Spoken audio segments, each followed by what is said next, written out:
Forbes' real-time snapshot placed Jensen Huang in the top 10 as Nvidia became central to the AI infrastructure boom. This episode is not about admiring money for its own sake. It is a business case study. How the fortune was built, what assets drive it, what setbacks shaped it, and what a normal viewer can actually learn from it. Jensen Huang's fortune rose because Nvidia became the toolmaker of the artificial intelligence boom. The company began in graphics, especially gaming, but the deeper technical idea was parallel computing. Graphics processors are good at doing many calculations at once. That mattered for games. Later, it mattered for machine learning. Nvidia's key strategic move was not just to sell faster chips. It built CUDA, software libraries, systems, and a developer ecosystem that made its hardware central to AI work. When large AI models exploded in importance, Nvidia was already in position. Cloud companies, startups, researchers, and enterprises needed compute. Nvidia had the chips, the software, and the credibility. Huang's public style helped. The leather jacket became a visual signature, but the substance was his ability to explain complex semiconductor strategy as a clear platform story. The risks are real.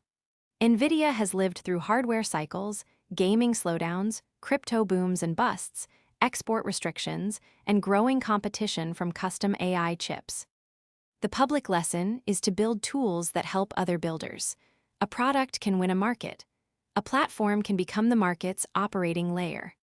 The major business and asset map is Nvidia, GPUs, CUDA, data center AI chips, developer ecosystem, robotics platforms. The publicly documented lifestyle angle is signature black leather jacket, keynote-driven public communication, and a reputation for technical storytelling.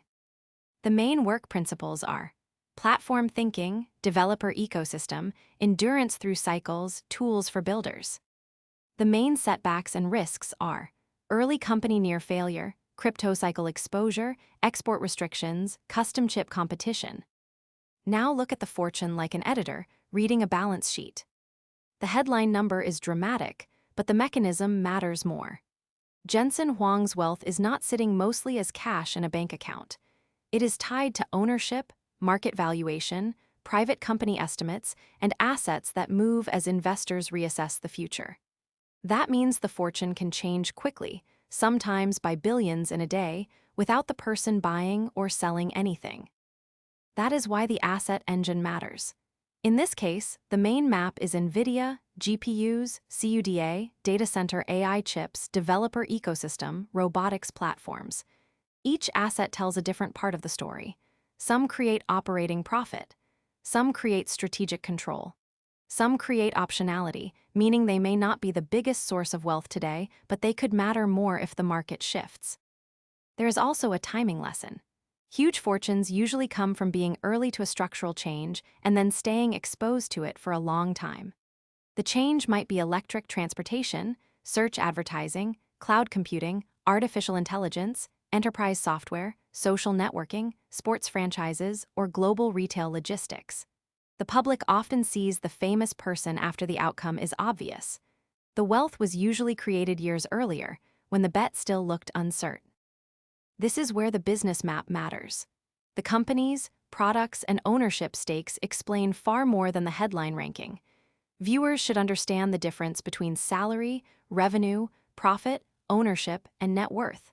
A billionaire ranking is not the same thing as cash. It is a mark-to-market estimate of claims on businesses and assets. The habit pattern is also worth separating from the mythology. The useful principles here are platform thinking, developer ecosystem, endurance through cycles, tools for builders. These are not magic personality traits. They are repeatable work behaviors, choosing a hard problem, staying close to the product, using feedback, hiring strong people, managing risk, and making decisions with a longer time horizon than the average competitor. The lifestyle section should stay disciplined. The publicly documented angle is signature black leather jacket, keynote-driven public communication, and a reputation for technical storytelling. This belongs in the story because viewers expect it, but it should not become the story. The editorial framing is simple. Lifestyle shows what extreme wealth can buy, while the business engine shows how the wealth was created. The setback section is where the episode earns trust. The known risks and reversals include early company near failure, crypto cycle exposure, export restrictions, custom chip competition. These moments matter because wealth stories become misleading when they only show victories. Every empire has pressure points: regulation, execution, public trust, changing technology, debt, competition, succession, or consumer backlash. For ordinary viewers, the lesson is not to imitate billionaire behavior out of context.